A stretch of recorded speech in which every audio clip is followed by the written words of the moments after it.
Click on the product catalog at the left side of the screen. Select the coupon subpage over here.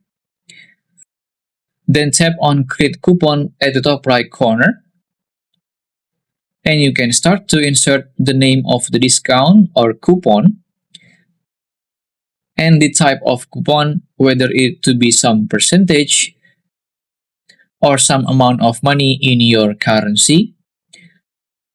You may also apply it only for some specific product.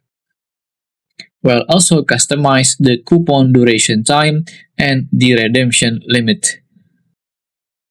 Then you want to turning on this toggle and customizing your own code for the discount.